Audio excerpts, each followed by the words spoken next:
love is, oops, let me take that off the screen. Cornel West said that justice is what love looks like in public. And that's really true. The ancient Stoics, and I will throw in a little philosophy here. The ancient Stoics had 4 cardinal virtues, and one of them was justice. And within that cardinal virtue of justice, they absolutely insisted that the major component of our interaction in that arena is with compassion and kindness. The Dalai Lama said that love and compassion are really necessities. They're not luxuries. Without them, humanity just can't survive. So we're living in a really challenging world right now. And I hope that the information that I'm going to share with you tonight can kind of give you armor to make you a warrior for social justice. I know you are. I know this group, Citizens for Peace, that's what you do. So I'm hoping that some of the information that I share with you tonight will give you even more ammunition.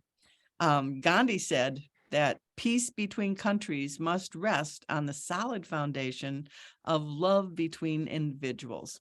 So here's, let's see, here's what we're going to talk about today. You know, there's a lot of different kinds of love. Eskimos, how many words do they have for snow, right? They have lots of words for snow. And there's so many different kinds of love. The Greeks were really the first to give 7 different definitions for love. And we're going to talk about those, the different kinds of love. Every thought, every emotion, everything we feel has a neurological effect on the physical brain. So we're going to see really the science behind why love makes us feel so good. And there's so much good work going on out there. I'm going to give you a few examples of love and social justice in action and the people who are really making a difference. And maybe you'll want to get involved in some of these organizations. So we all think, you know, we're really good at loving. I'm telling you, we can all get better at loving. And there's a book out there. Usually when I hand out, reference lists, there's 12 books on it. This talk only has 2 books. This one is The Art and Practice of Loving. It's a wonderful book. It's got 143 practices. We're going to even do a couple of them and learn how things that we can do that will just make us more aware of opportunities to express love and compassion and empathy and all the good things. So what are these kinds of love? For many, you know, when we think of love, we think of romantic love, and romantic love, actually, it's kind of a modern construct. It emerged in tandem with the novel. The Greeks were the first to really put some serious thought into defining the different ways that we can love one another and the different experiences of love. And they put them into 7 categories. Oh, let me see if I can get just the first one. There it is. Eros. We know what that one is. That's romantic love. It's sexual or passionate love.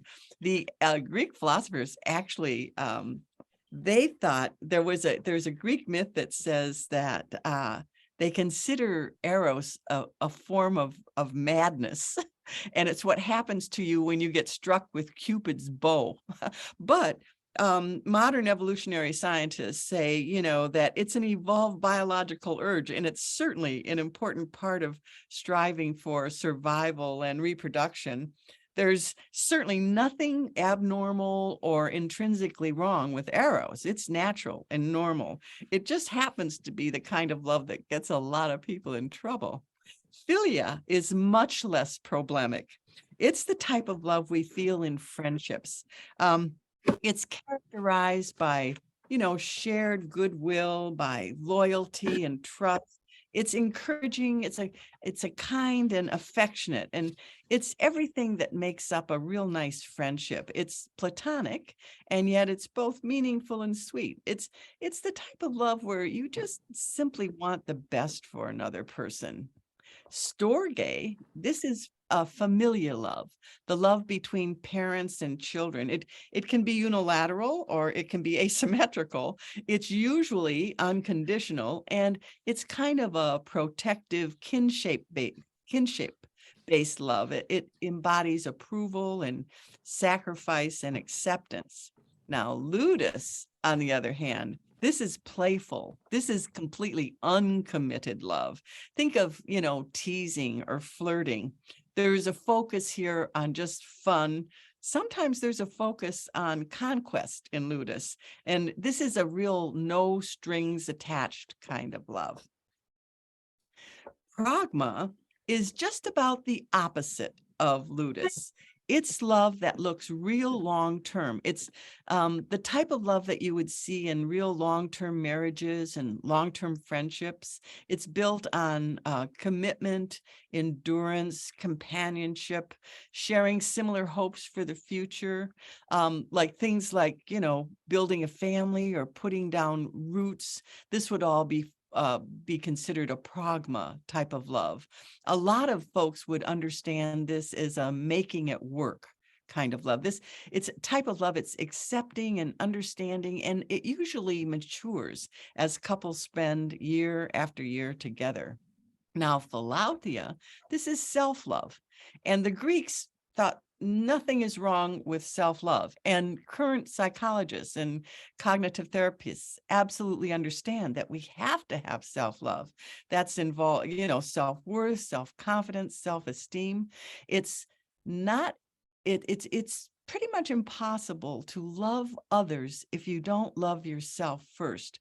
But of course, this is kind of a two-edged sword, because on the flip side, this can lead to hubris, and too much self-love can breed obsession or a sense of superiority or entitlement. So it's really important that we learn how to balance our love of self and with our love of others. And we're actually going to do an exercise later on that sets our mind, that wires our mind so that we do connect love of self with love of others in a very positive way. Now, the seventh type of love, this is the biggie for tonight's talk. This is agape. Agape is selfless, universal love. It's love of strangers, love of nature, love of God, love for those who are less fortunate. Sometimes Christians call it charity. Some people use the word altruism. It's a really unselfish concern for the welfare of others. It doesn't depend on familiarity, like you don't have to be related or familiar, as does storge, and it's kind of a pay it forward sort of love. It's the love that expects absolutely nothing in return, and in expressing this love, it really makes you feel good. Agape is associated both with mental and physical health. It's really good for you. And many say that when they're really experiencing this type of pure love, they get a real euphoric feeling, kind of a helper's high. And this is really the type of love that's the strongest force when we're talking about social justice. Tonight's talk focuses primarily on agape. You can read a lot of definitions for this word. I kind of think of it as twofold. Agape is, on the one side, it's compassion or the prevention of pain. And on the other side, it's loving kindness, which would be the promotion of happiness. All these types of love have a neurological footprint. So let's just talk for a minute about what love does to the brain. Love in the brain. You want to have a big brain? I want to have a bigger brain. William Mobley, who's a real highly respected Stanford neuroscientist, he says that our brains are really built for love. And current research in neuroscience supports the the fact, because they can measure it, that certain types of meditation that focus on cultivating compassion and loving kindness actually increase the gray matter in your brain.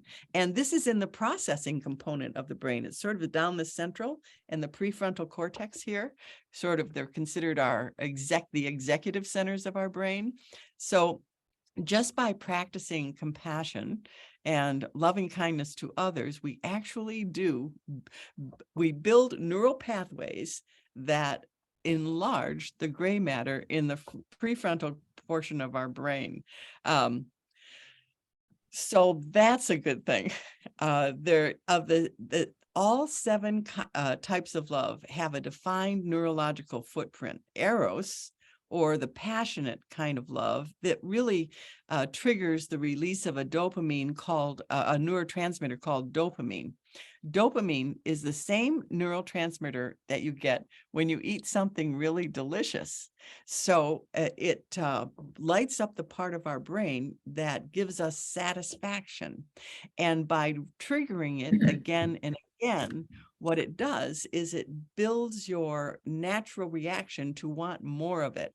Here's an example of a dopamine experiment that I thought was really interesting. They got a bunch of people who really were good at meditating, like Janet Harrington, really good meditators, meditate for hours. And they took blood tests before they sat down to meditate. The control group were people who meditated, but they were told not to meditate, just to think about something for an hour. At the end of that hour, they retested the blood, and the people who had been meditating for an hour had 64% more dopamine in their system than the people that were just sitting there non-meditating. The researchers said this is what makes people go back to the cushion, because really, what's more boring than meditating? You're just sitting there doing nothing, but you're getting this dopamine thing. So another agape, our favorite type of love that we're talking about tonight, agape triggers the neurotransmitter. In fact, I think I need, I don't know why there it is. We're talking about getting high on love. Okay. And my favorite getting high on love is oxytocin. This is the neurotransmitter that's triggered when you participate in nurturing behaviors. Like if you're holding a little baby and you're just loving that little baby, not only are you getting a very pleasurable wash of oxytocin, but you're also training that baby's brain to feel secure. You're building neural networks in the baby's brain. So every time you get to cuddle a baby, do it. It's a win-win situation. A mother who's nursing her child gets a soothing wash of oxytocin. So there's a lot of ways. I mean, there's a lot of the reason we feel so good when we participate in compassionate and empathetic and kind behaviors is because our body actually rewards us with the secretion and the flowing of these neurotransmitters through our system and into our brain that lights up the parts of our brain that just make us feel good. They trigger the part of our autonomic nervous system called the parasympathetic nervous system, which is the rest and relax. So we even digest food better when we're feeling in a loving, relaxed mood. So one question that researchers have really been looking at lately is, can meditation and volunteerism, can it really make your brain more empathetic? And the answer, it turns out that yes, we can. My favorite writer on this is a guy by the name of Rick Hansen, and he wrote a book called Hardwiring Your Brain for Happiness, Hardwiring for Happiness. And he talks about how when our brains have neuroplasticity, our brains are never the same. We're constantly changing them. And it doesn't matter how old we are constantly forming our brains and forming the reactions that we have to the world around us by how we choose to think about things and, by what we choose to do. Because the brain circuitry is so malleable, we can rewire it through our behaviors. And this book, The Art and Practice of Loving, this really teaches us, it gives all the science behind these behaviors that it recommends. One of the behaviors that really increase our empathy, our concern for others, our compassion for others it's a meditation called loving kindness meditation. And I know when I gave you the talk on happiness, the science of happiness, I talked about this, and I gave you a handout from Stanford, I believe, a whole loving kindness meditation. But I'd like to do just a quickie. We'll just do a real quick one. So if you will just take a nice deep breath, and if you're comfortable, just close your eyes. And I want you to picture someone who loves you, someone that it can be your pet. It can be your little dog or your little cat, or a person, a grandchild, someone that loves you. And I want you to just picture this person, see them, and hear these words coming from them to you. May you be safe and free from suffering. May you be as happy and as healthy as you can possibly be, and may your life be easy. You know they want this for you. So just open your heart and receive those good, loving thoughts from someone else. And now let's just turn around and now picture someone that you love so much, somebody that it's easy for you to love. And let's send this thought right back to them. May they be safe and free from suffering. May they be as happy and as healthy as they can possibly be, and may their lives be easy. And now a group of people, how about everybody who's here tonight? We all want this for one another. Let's just send this thought to one another. May each of us be free and healthy and happy, and may our problems be easily solved. Okay, so now open your eyes. That's just a little touch of a loving kindness meditation. And you can almost make this your mantra. Deepak Chopra, I like him. He said, you should never run into anybody without giving them a gift. And you don't have to, give them a present, but you can give them a kind thought. And so, if you see someone, you're walking along the street, and they look like they're not happy or something, just send them from your heart. Who knows? Quantum physics is telling us that everything is connected. Every thought is connected. There's only one thing going on out there. So if we can send good thoughts to others and let it help them, let's do it. So do you use that little may you be safe, may you be happy as kind of a mantra throughout the day. And what will happen is you'll just automatically be wishing people well. And I believe people will be wishing you well as well. And of course, volunteerism. We absolutely know that volunteerism is good for our health. Dedicating, some time each week to some type of charity is really a win-win situation. It reinforces our empathetic wiring, and while it makes a contribution to reduce the suffering for someone less fortunate. So there's a lot of people that are doing a lot of good work out there. Before we get to people you may not have heard about, let's talk about three giants. Love and nonviolence go hand in hand. Gandhi, Nelson Mandela, and our very own Martin Luther King are certainly giants in this area.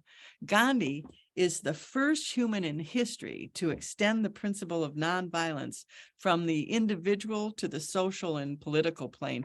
He objected to violence because it perpetuates hatred, which is the absolute opposite of love. And Gandhi is known to equate love with nonviolence. It was really an integral part of his Hindu beliefs. And the Hindus, the belief is that everything is connected. It's the connectedness of everything. And because harm is harm, and if you do harm, it's going to bring harm onto yourself. And the effects of that harm are going to spread. So according to Gandhi, it became essential to an individual's salvation or liberation from suffering and ignorance to absolutely do no harm. And of course, his commitment to nonviolence certainly morphed into the positive side, which is care and compassion and love for all beings. So in using nonviolence as a political strategy, Gandhi really emphasized that we cannot separate the ends from the means. What we do may be important, but the way we do it may be even more important. This really goes against a lot of current political thinking that says it doesn't matter. The ends what matter, not the means. Gandhi absolutely did not believe in that. He said it's not, you can't just be violent to get a good end. You have to try and use nonviolence as a way to get to the same good result.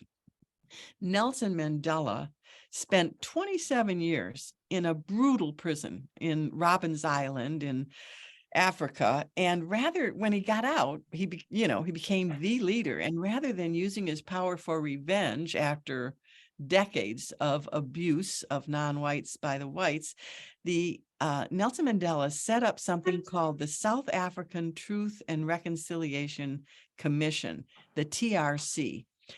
He named his government, the Government of National Unity, to help with what happened under apartheid.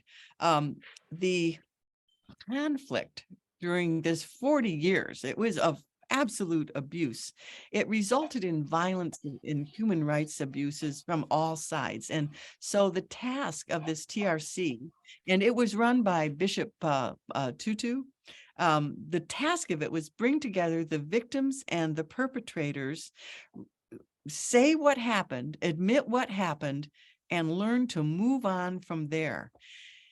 And it's just amazing. South Africa is now run by the majority of the non-white population. And the white minority, tiny little minority, they did not have to run for their lives. There was no civil war. It was a peaceful this peaceful takeover without a civil war.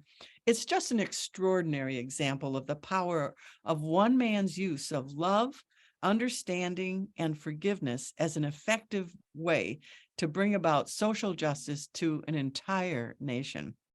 As you know, I lived in Africa for a while, and he is revered. His name is Nelson Mandela, but everybody calls him Mantiba. And when people say Mantiba, you just hear the love for this man. So, and then, of course, we have our very own Martin Luther King. In his book, Stride Towards Freedom, Martin Luther King wrote, he said, nonviolent resistance is a courageous confrontation of evil by the power of love, both morally and practically. He was committed to nonviolence, and he said, I quote, the Christian doctrine of love operating through the Gandhian method of nonviolence is one of the most potent weapons available to the oppressed people in their struggle for freedom.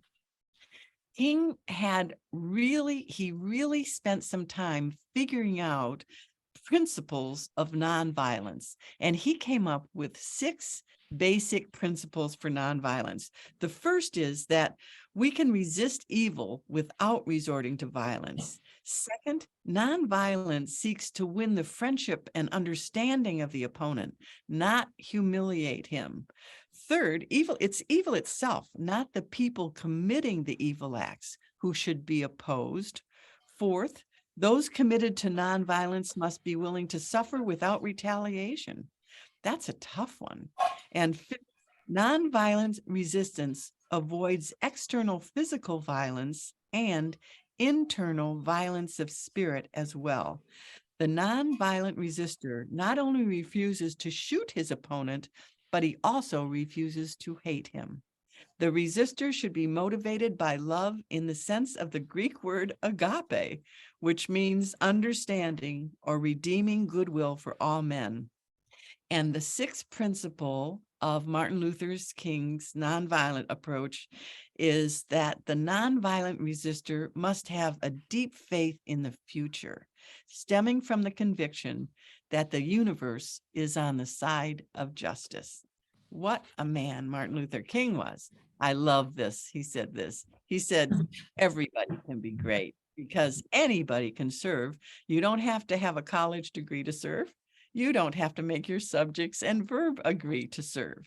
You only need a heart full of grace and a soul generated by love. We're so lucky to have had this man in our lives. These three giants, they committed their lives to showing us the way. But, there's thousands, maybe millions of individuals and groups that you may not have ever heard of that have been using love to level the playing field all over the world. Now, I get to tell you a few of their stories. I love these. Girard College, have you ever heard of it? It's in Philadelphia. It's a boarding school for kids age 1 through 12. It's Monday through Friday. Then they go home on the weekends. It was started by a banking magnate by the name of Stephen Girard in 1830.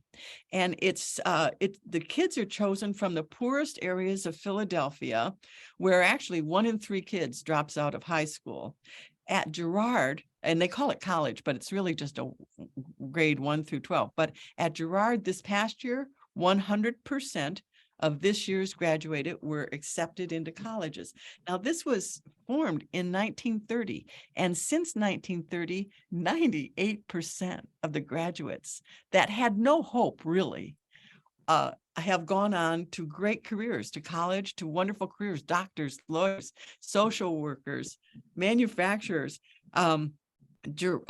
Since its inception, 20,000 underserved children have graduated to lives filled with hopes and possibilities. So Girard certainly levels the playing field. So have you ever played Secret Santa? Have you ever heard of Secret Santa? This is a worldwide organization, and it was started by a guy, by one person, Larry Dean Stewart. This man was born very poor, but he was always a real hard worker. And he had a job, he worked hard, and his company he's working went belly up, and they left him with 3 months of back pay that hadn't been paid. He found himself living in a car. This is in 1979. And after going 2 days without anything to eat, he just couldn't stand it. He went into a Dixie diner, having no idea how he was going to pay for his dinner. And he ordered something to eat, and then he was so embarrassed. Afterwards, he pretended he had lost his wallet. He started looking around under his chair for his wallet, and the cook came from behind the counter and went to help him look for it. Is it on the floor? And then Larry looks up, and the cook says, "Oh, sir, this must be yours." And he handed Larry a $20 bill. That changed this man's life. He decided he would pay it forward from then on. He became a real successful businessman.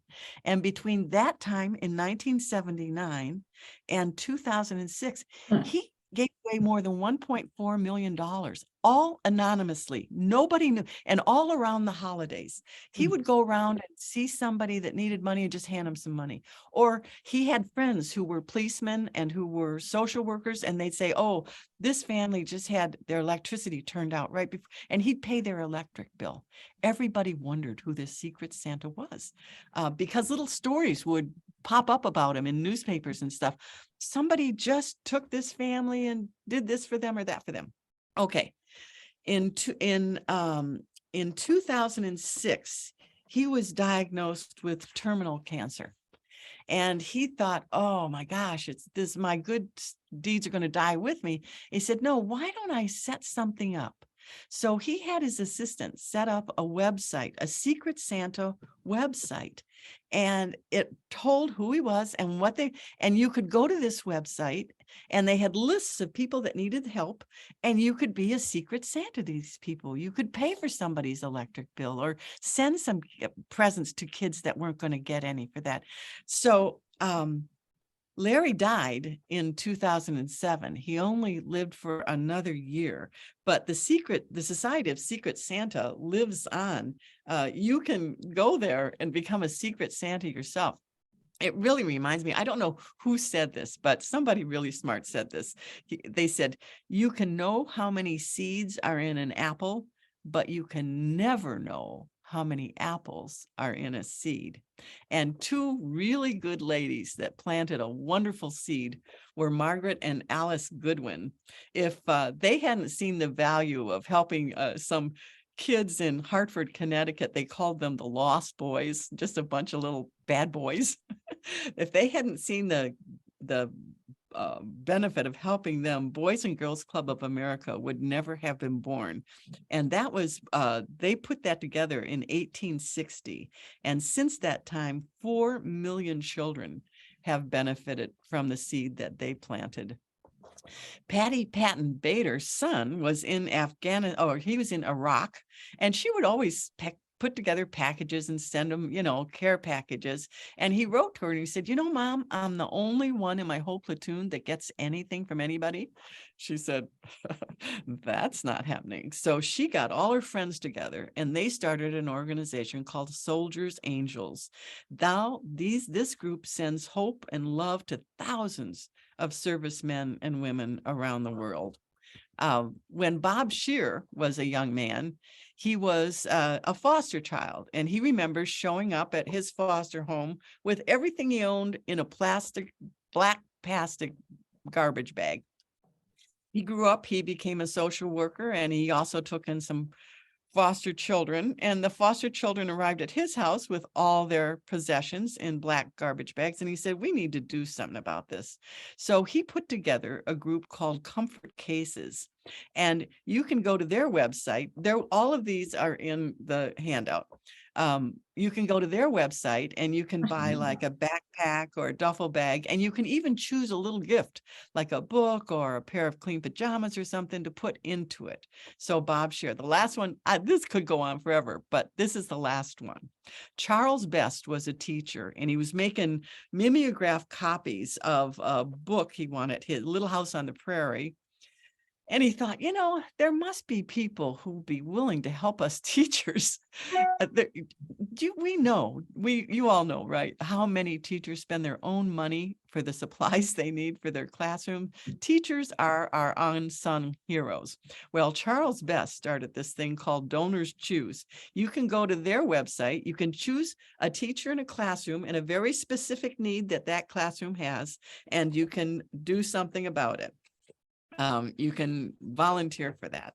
So there's unlimited number of these people.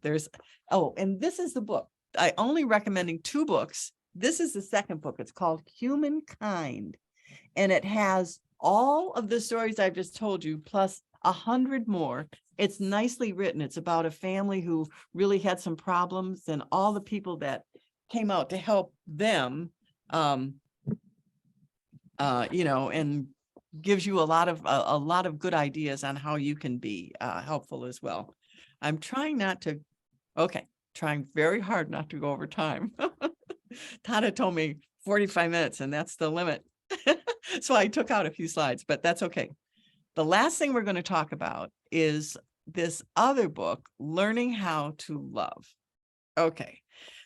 This book is by Frank Andrews, who's actually a scientist, but it was required reading actually for the Stanford course. And I found it to be one of the most important and really kind of life-changing books I've ever read.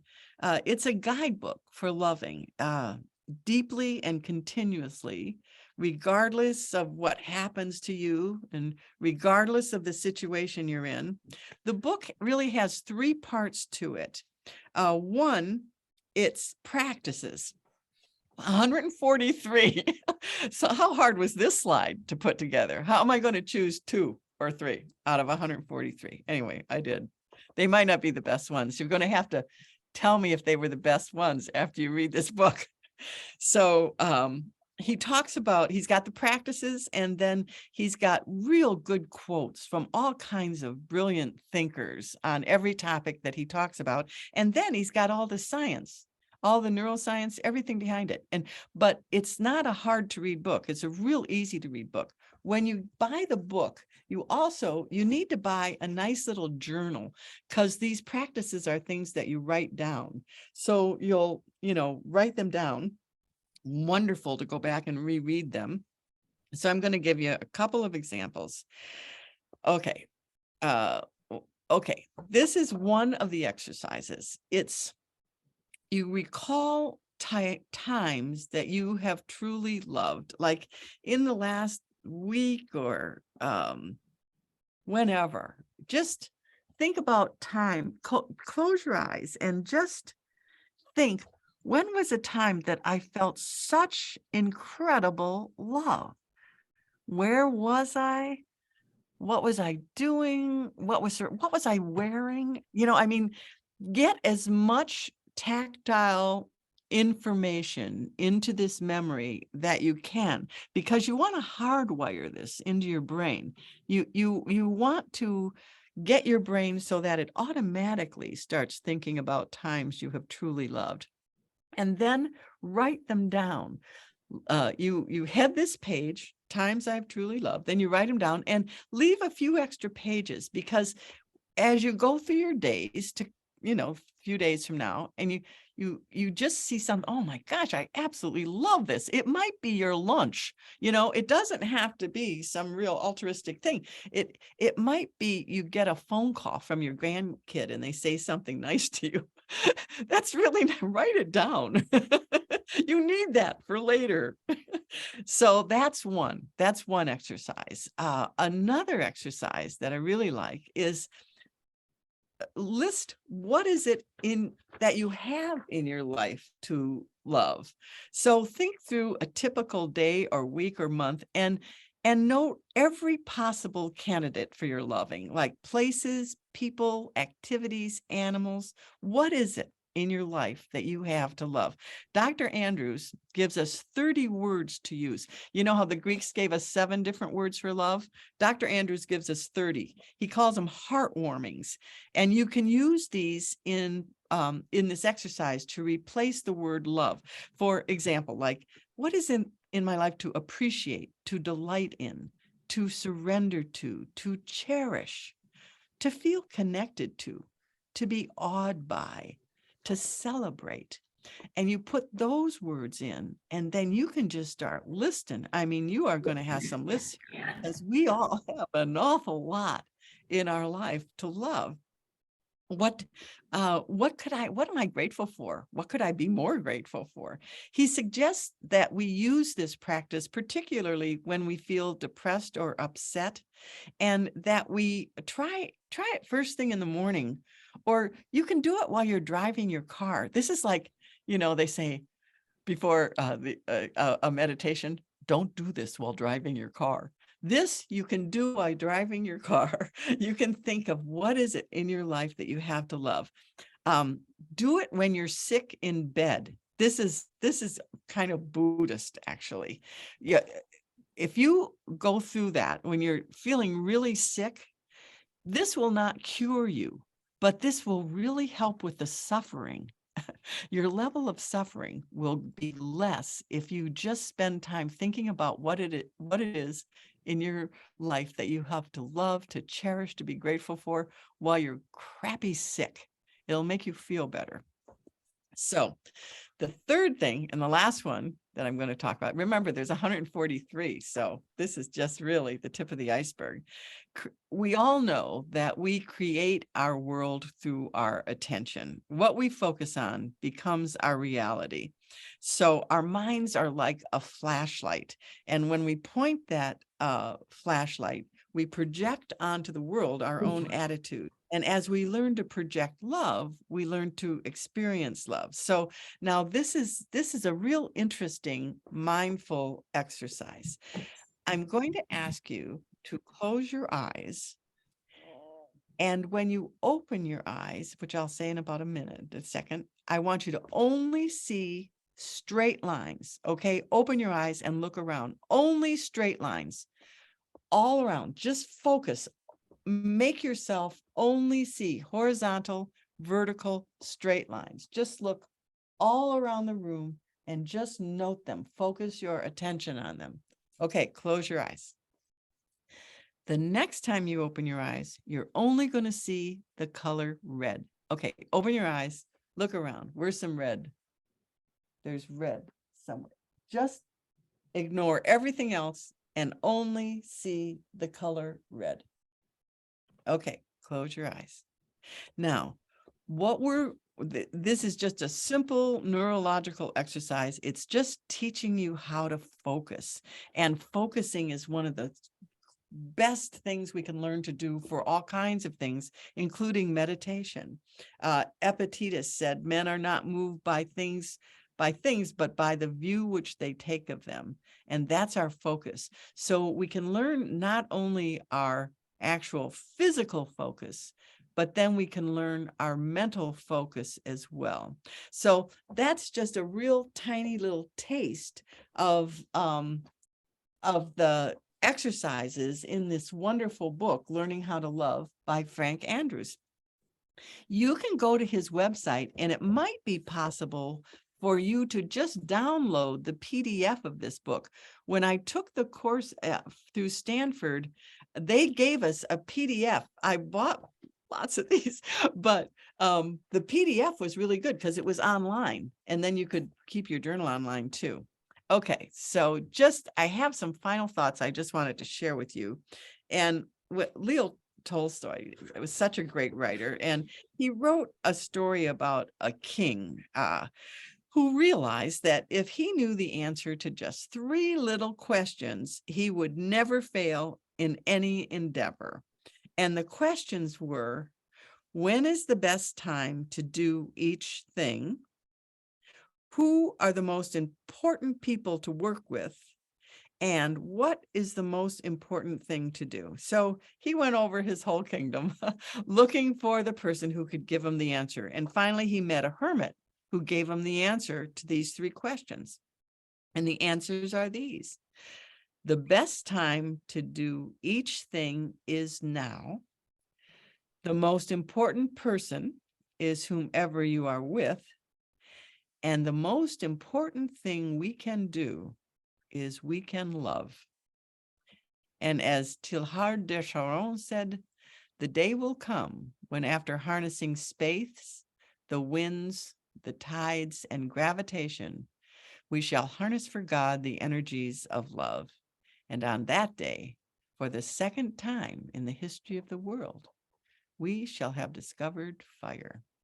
So thank you very much. I think I didn't take too much time. If you have any questions, well, let me stop sharing here. This will just take me a second.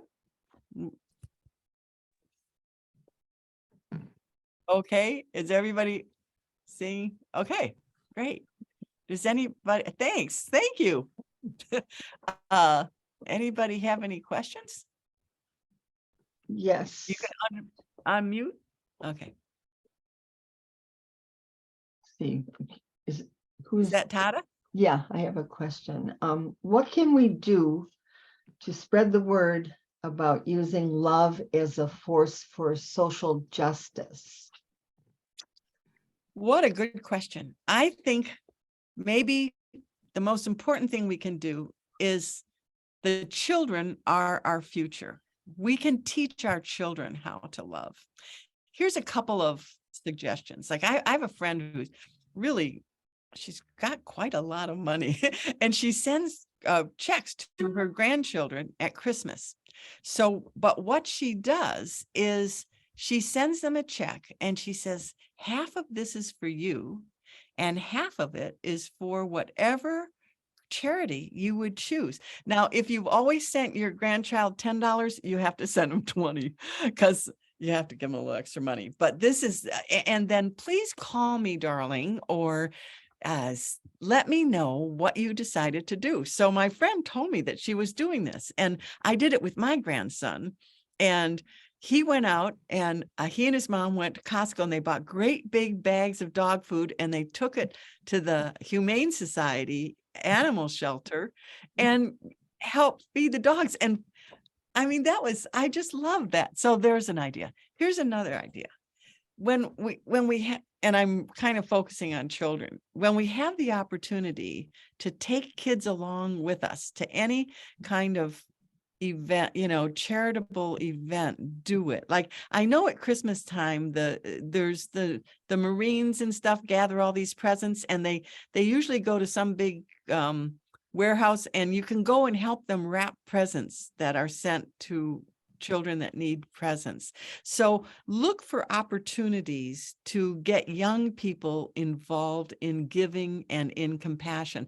The other thing is, if you have the opportunity to be with a child and can do the loving kindness meditation with them. I do it when my grandson's now a teenager, so he's not so interested anymore. But when he was little, at bedtime, that's what we did. We pictured the people who loved him and the picture that he loved, and we sent all those nice thoughts out.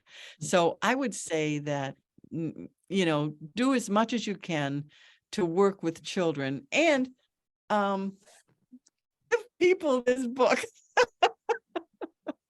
This is a very good gift. That's yeah. So any other questions?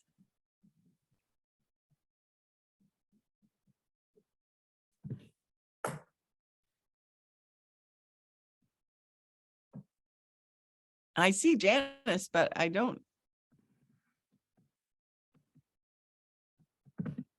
Hi. Hi, Peggy. Oh, lovely presentation. So well organized and so much good information. And I have two questions. The handouts that we got earlier today from Tata, that you gave to Tata, were all the books that you mentioned in that handout? Yeah, it's just two books. It's The Art and Practice of Loving, and it's Humankind. Just these two books.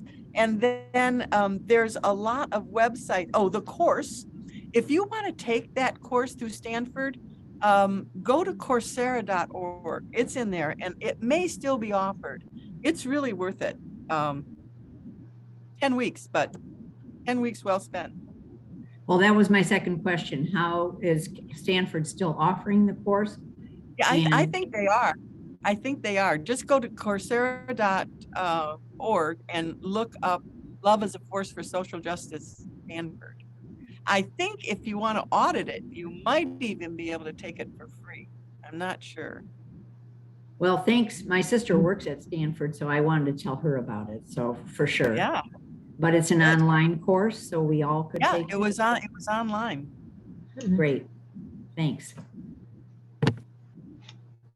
Hi, Carol Kirsten.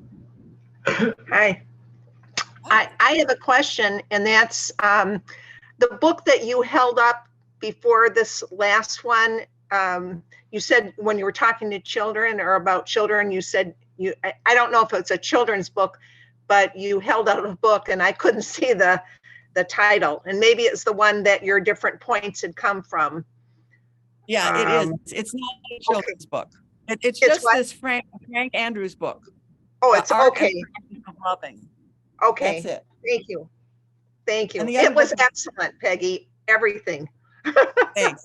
I love you. children. Nice to see you. There are two things in the chat box that I'll read. Pat Barnes said, excellent presentation. That's true. Thank you. That's my sister. Oh. Okay. And Patty, I'm happy you liked it. And Kim Corona said, it's nice to see everyone after so long. Peggy, This presentation was absolutely beautiful, and I feel so filled with love from the warmth you shared. What a perfect Oh. program for Valentine's Day. Many thanks, Kim Corona. Thank you, Kim. Thank you. This has made my Valentine's Day, I'll tell you. I thought the presentation was excellent as well and would love to share it with other people, but I don't suppose there's any way I could do that at this point. In other words, is there a recording or anything of this presentation? I'm recording it. I was a little bit late. People have to remind me to push that record, but this time I was distracted. I was talking to Karen Broder, trying to help her get into the meeting. So at least I have an excuse, but I started it, just maybe a few minutes after the beginning. So I have most of it. So I'll try to get it up on YouTube. Okay, great. Thank Sometimes you. it takes me a while. I'm not too good at that, but I've done it in the past. I can do it again. And what would we search for? Oh, you can search for Citizens for Peace. Okay. Great. Thank you. Okay.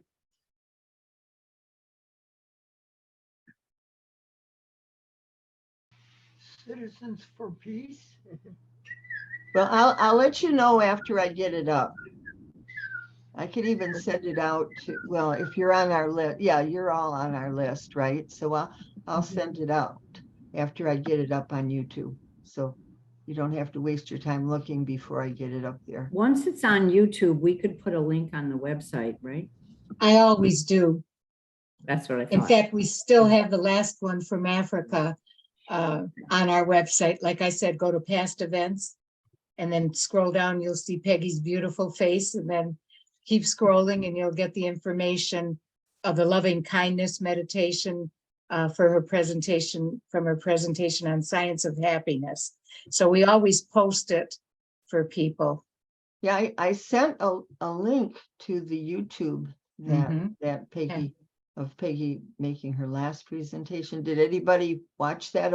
I don't know, or did you at least get it? I sent it to everyone.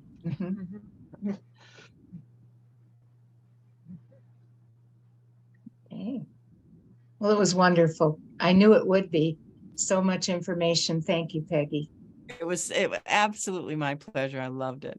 I loved talking to you guys. I so admire what you do. You're just on the right track to be part of the solution in every way. Well, this was perfect for our season for nonviolence because we do random acts of kindness. And I'm still waiting for everybody to send their random acts of kindness. If you want to be anonymous, that's fine, because we post the ideas on our website and there's just multiple random acts of kindness going on from this organization. Yeah. And also, Peggy, have you seen the movie Mission Joy? No. Oh, you've got to watch it. Is that Dalai Lama's? Yes. I've been meaning to get it. I'm going to write it down right now because I heard it's fabulous. It's fabulous. And we're also asking everyone in our group to watch it. It's on Netflix or YouTube. And it's just the most wonderful movie. Everyone will love it. It's humorous and it's heartfelt. And just everything we talked about today is included in that film. And so how many of you have watched it so far? I've watched it twice. Yay, Joan! Happy birthday, girl. Yeah, did you love it, Joan?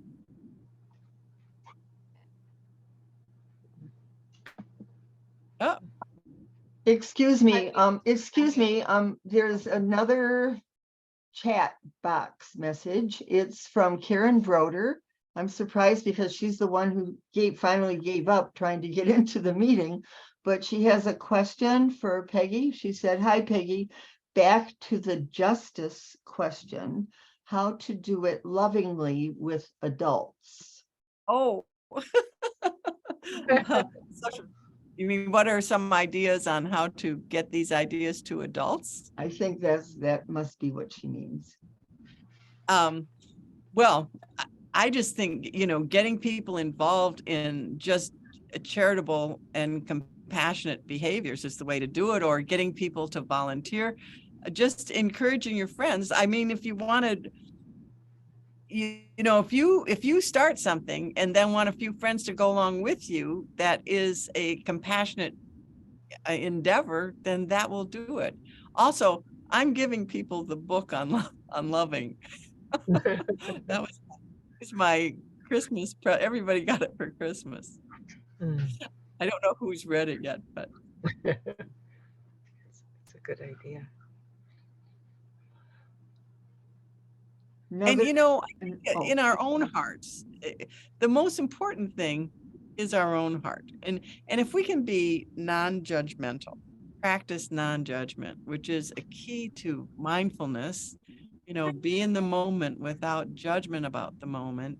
I think that's the most we can do. We're really only in charge of ourselves, and we can be an example. We can let our life be our practice. One more Anybody else? comment here in the chat box from Jenny Deason. Is that one of your Jenny friends, Deason? Peggy? Yep. She Yeah. says, well done, Peggy. Thank you. Thanks, Jenny. Well, I'm just about ready for some red wine and dark chocolate. All right. Valentine's night is about to begin. Oh, dear. Sure have the joie de vivre, Peggy. There's Oh, another question in the chat box Okay, from okay. Tom Progar. He says, we want to hear what Yeah. Joan thought of the movie. Unmute Joan. Thanks, Tom. Can you unmute Joan? Let's see where I'm looking for her. Oh, there. I Here. see. Yeah.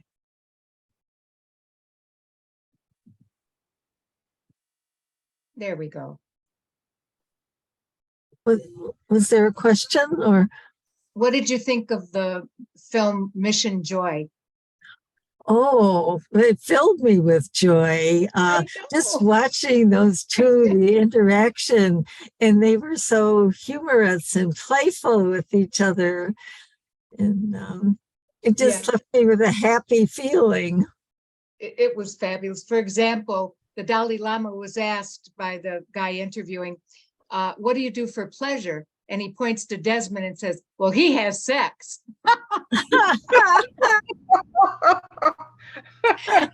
and Desmond Tutu's daughter came with him to see the Dalai Lama, and she's a teacher in South Africa, and she said, these two are like 8-year-olds. I would not want them in my classroom. So it's just fabulous, and talks about kindness and compassion and suffering. I mean, wait till you see how they do the cartoons of their childhood, and then historical films. I mean, I really hope a whole bunch of you watch it. And not only that, if you have Netflix and you know someone that doesn't have it, invite a party over to watch it. And we're going to have the discussion of it the last Monday in February. So I hope there's a whole bunch of you that get to really appreciate this special film. It's unusual. What was the name again? Mission Joy. Thank you. Yeah. So hope you guys all see it. Well. Yeah, Desmond Tutu, he kind of, when those girls at the school were singing, he kind of swayed to the music. He was really with it. And the Dalai Lama found that difficult because it's one of the precepts that you do not sing and dance, but he tried. Didn't you love that? And the Dalai Lama is here. Desmond's just rocking out, and the Dalai Lama's going like this. Because they're not supposed to dance. That's not one of their pleasures. But his pleasure is food, they'll tell you. I mean, it is just extraordinary, really. So hope you all enjoy it. Happy Valentine's Day to everyone. Peggy, have fun. Give your handsome hunk a hug. I'm sure you will. See you later. Bye-bye. No, I haven't. Please thank him for me for helping me into my apartment. I was Oops, someone's recording here. Oh, Must be at the house in Surrey writing poetry. Not a poetry fan. Okay, noted. Okay, Tada, I'm looking for how to stop the recording. I don't, Oh. oh, there it, yeah. I can't. I have papers. huh. Oh, wait, there it is.